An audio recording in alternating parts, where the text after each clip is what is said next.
तर बरेच दिवस काहीच कंटेंट पोस्ट न केल्यामुळे आम्ही निघालेलो नवीन कंटेंटच्या शोधात. तर गाडीला किक मारली आणि आम्ही पोहोचलो टाटाच्या शोरूममध्ये. इथे आम्हाला नेक्सॉन, अल्ट्रॉज अशा बऱ्याच गाड्या दिसलेल्या.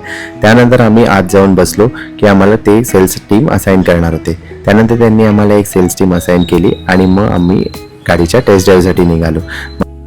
मला अल्ट्रॉजपेक्षा नेक्सॉन जास्त आवडलेली. तर हे बघा, माझ्या आधी हीच येऊन गाडीत बसली आहे.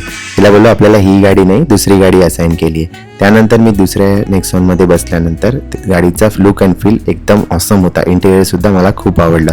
त्यानंतर आम्ही गाडीची टेस्ट ड्राईव्ह घेतली आणि गाडीची टेस्ट ड्राईव्ह घेतल्यानंतर आम्ही निघालो महिंद्राच्या शोरूममध्ये. महिंद्राच्या शोरूममध्ये लेट झाल्यामुळे त्यांनी आम्हाला टेस्ट ड्राईव्ह तर दिली नाही, पण मला 3XOचा लुकसुद्धा खूप जास्त आवडला. त्यानंतर आम्ही त्यांच्या सेल्स टीमकडून पूर्ण इन्फॉर्मेशन समजून घेतली आणि मग रिटर्न जाण्यासाठी निघालो. तर तुम्हाला सुद्धा काय वाटतं की मी नेक्सॉन घेईल की 3XO मला कमेंटमध्ये नक्की सांगा आणि आमच्या न्यू सिरीजसाठी आम्हाला नक्की सबस्क्राईब करा. तर भेटूया नेक्स्ट ब्लॉगमध्ये.